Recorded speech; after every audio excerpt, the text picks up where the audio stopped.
नमस्कार दोस्तों आज हम पढ़ेंगे इतिहास में काकोरी षड्यंत्र केस 1925 के बारे में। इसमें पढ़ेंगे हम कि इस षड्यंत्र के क्या उद्देश्य रहे, क्या इसके परिणाम रहे और इन सब बातों पर विस्तार पूर्वक बात करेंगे।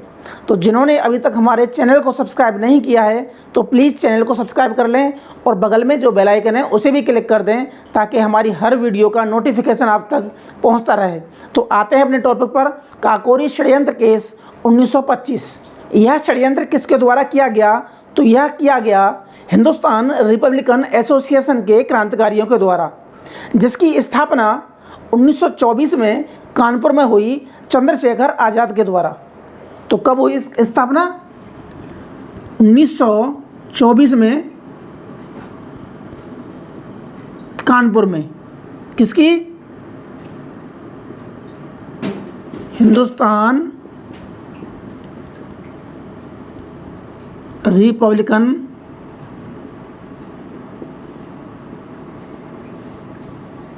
एसोसिएशन की। ठीक है, किसने की? वो की चंद्रशेखर आज़ाद ने। कब की? 1924 में कानपुर में।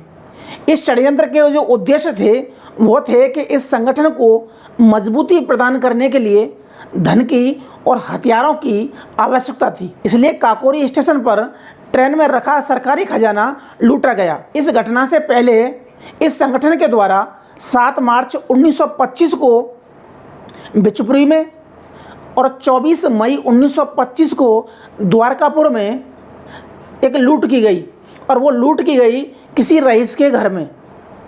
लेकिन ये दोनों लूट असफल साबित हुई और इन दोनों लूटों में एक एक व्यक्ति मारा गया था।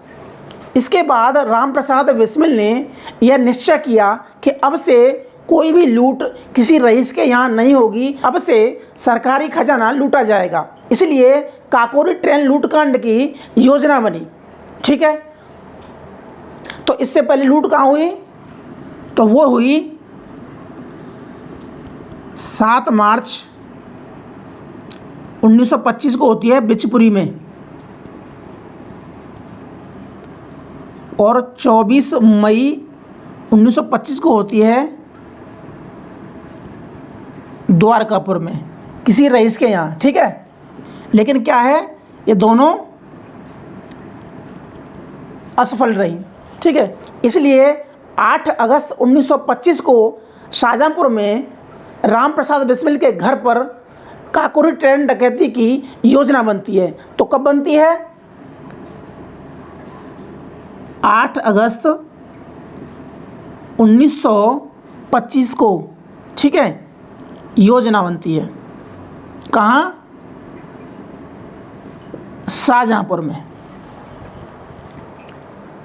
तो योजना बनी कि कल यानी कि अगले दिन यानी कि 9 अगस्त 1925 को लखनऊ के पास काकोरी स्टेशन पर ट्रेन रोकी जाएगी जिसमें सरकारी खजाना आएगा। इसलिए अगले दिन यानी कि 9 अगस्त 1925 को हरदोई के रेलवे स्टेशन से रामप्रसाद बिस्मिल के नेतृत्व में 10 क्रांतिकारी ट्रेन में चढ़ते हैं, और यह ट्रेन थी सहारनपुर लखनऊ पैसेंजर। बनारस से चलते हैं चंद्रशेखर आज़ाद, बंगाल से सचिंद्रनाथ सान्याल और सचिंद्रनाथ बख्शी, और यश चलते हैं मनमथनाथ गुप्त और मुकुंदीलाल। ठीक है, जैसे ही Saharanpur Lucknow passenger train Kakori station पर पहुंचती है और उसी समय ट्रेन की चेन पुलिंग कर दी जाती है और ट्रेन रुक जाती है और इसमें रखा सरकारी खजाना लूट लिया जाता है। लेकिन इसमें जल्दबाजी की गई थी जिसके कारण यह योजना असफल साबित हुई। वह जल्दबाजी थी पहली कि मनमथनाथ गुप्त के द्वारा गोली चली जिसमें अहमद अली नामक एक यात्री मारा गया और उसकी मौके पर ही मौत हो गई। दूसरी जल्दबाजी क्या रही? कि दूसरी जल्दबाजी यह रही कि सोने और चांदी से भरा बैग उठाते समय किसी क्रांतिकारी की चादर वही रह गई और उसी चादर की वजह से सारा षड्यंत्र का भंडाफोड़ हो जाता है। तो घटना कब हुई? तो घटना थी 9 अगस्त 1925 की। तो घटना है 9 अगस्त 1925 की। ट्रेन कौन सी है? सहारनपुर लखनऊ पैसेंजर, जिसमें सरकारी खजाना रखा हुआ था और जो गार्ड के पास 8,000 रुपये भी थे उनकी भी लूट की गई। तो पहली घटना क्या घटी कि इसमें मनमथनाथ गुप्त की गोली से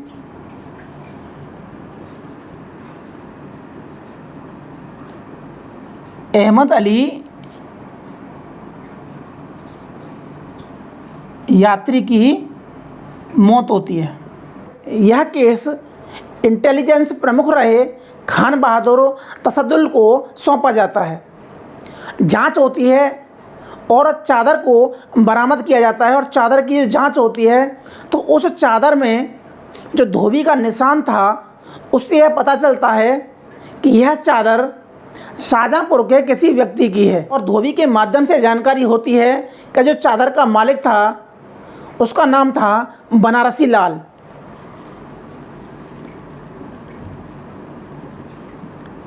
बनारसी लाल। सबसे पहले क्रांतिकारियों में जो गिरफ्तारी होती है वो होती है बनारसी लाल की। क्यों? चादर की निशानदेही पर। जब इससे पूछताछ होती है तो पूरे योजना का भंडाफोड़ करता है बनारसी लाल और यह सरकारी गवाह भी बनाया जाता है इस केस में। इस कांड में भारत से 40 क्रांतिकारियों को गिरफ्तार किया जाता है, जिसमें से 17 को साक्ष्यों के अभाव में रिहा किया जाता है और 2 को सरकारी गवाह बनने पर रिहा किया जाता है। यानी कि 40 में से 19 क्रांतिकारियों को रिहा किया जाता है, बचे 21 क्रांतिकारी। अब 21 क्रांतिकारियों पर केस चलता है जिसे काकोरी ट्रेन डकैती षड्यंत्र 1925 के नाम से जाना जाता है। सभी अभियुक्त तो लखनऊ जेल में बंद रहे और 5 फरार अभियुक्तों में से सचिंद्र नाथ बख्शी को भागलपुर से और अशफाक उल्ला खां को दिल्ली से गिरफ्तार किया जाता है। 1 मई 1926 से न्यायाधीश ए हैमिल्टन की सत्र न्यायालय में यह केस चलता है, जिसका फैसला 13 जुलाई 1927 को आता है। इस फैसले में 4 अभियुक्तों को फांसी की सज़ा और बाकियों को भिन्न भिन्न प्रकार की कारावास की सज़ा सुनाई जाती है। सत्र न्यायालय और जज थे ए हैमिल्टन। 1 मई 1926 से लेकर 13 जुलाई 1927 तक। ठीक है, तो सत्र न्यायालय में जो केस चला वो 1 मई 1926 से 13 जुलाई 1927 तक चला। किसकी कोर्ट में चला? तो यह न्यायाधीश ए हैमिल्टन की कोर्ट में चलता है यह केस, जिसमें 4 अभियुक्तों को फांसी की सज़ा और बाकियों को अन्य कारावास की सज़ा सुनाई जाती है। यानी कि 13 जुलाई को फैसला आया और 18 जुलाई 1927 को अपील।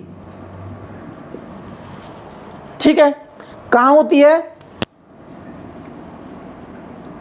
अवध चीफ कोर्ट में।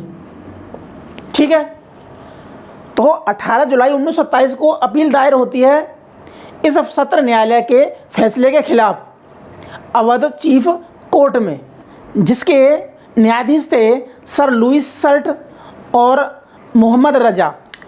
तो न्यायाधीश कौन है?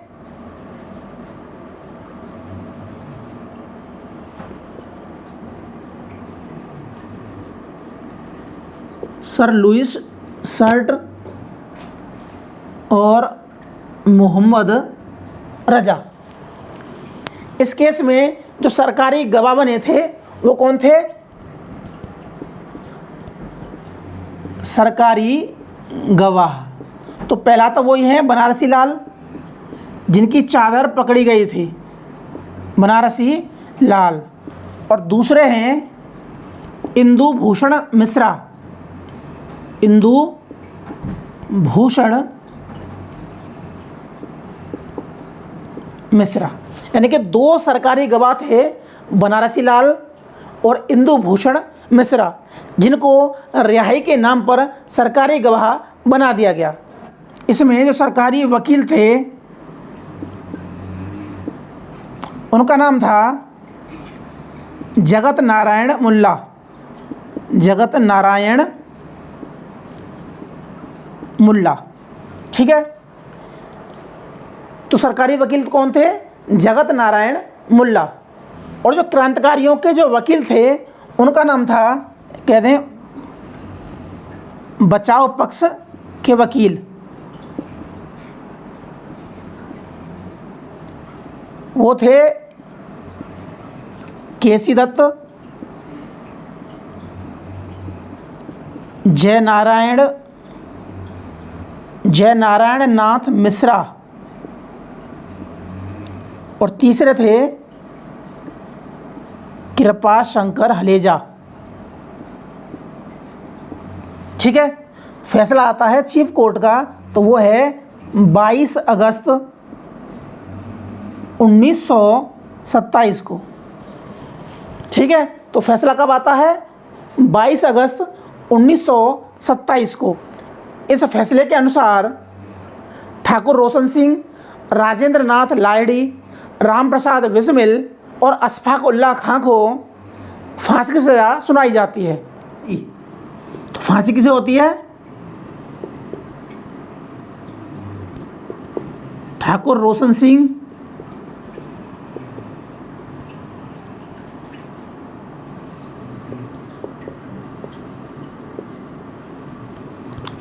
अशफाक उल्लाह खां,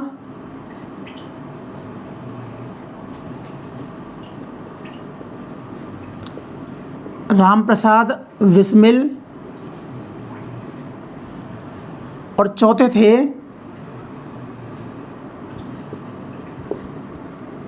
राजेंद्र नाथ लाहिड़ी, ठीक है। अब काला पानी की सज़ा किसे मिलती है? तो वो है सचिंद्र नाथ सान्याल। दूसरे सचिंद्र नाथ बक्सी। तीसरे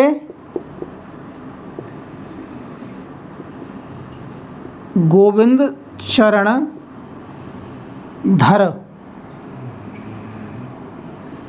चौथे मुकुंदी लाल।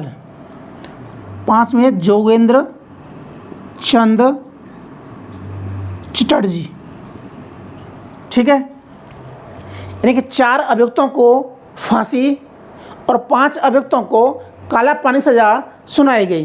एक क्रांतिकारी मनमथ नाथ गुप्त को 14 वर्ष की सज़ा सुनाई जाती है, क्योंकि उनके गोली से एक यात्री मारा जाता है।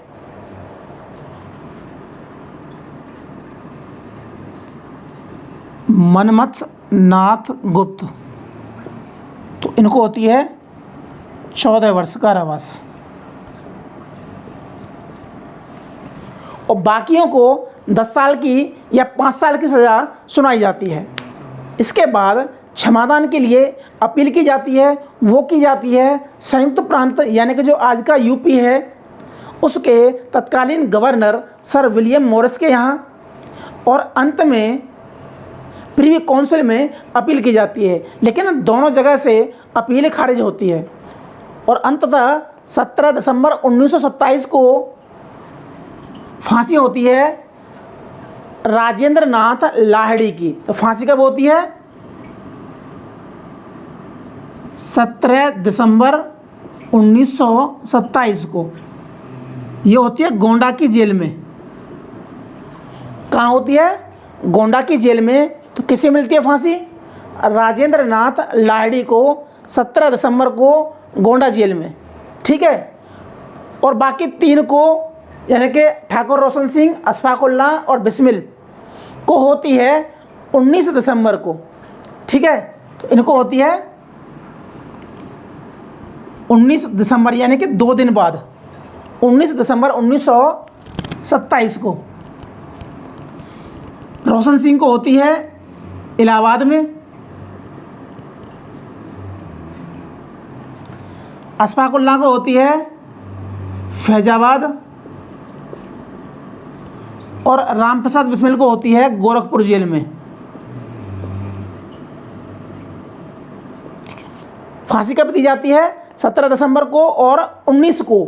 17 को मिलती है राजेंद्र नाथ लाहड़ी को गोंडा की जेल में, 19 को मिलती है ठाकुर रोशन सिंह को इलाहाबाद जेल में, अशफाक उल्लाह खां को फैजाबाद जेल में और बिस्मिल को गोरखपुर जेल में। और अंततः ब्रिटिश सरकार के द्वारा बाकी षड्यंत्रों की तरह इस षड्यंत्र को भी दमन कर दिया जाता है सरकार के द्वारा। तो आज के लिए सिर्फ इतना ही, मिलते हैं अगली वीडियो में, तब तक के लिए नमस्कार।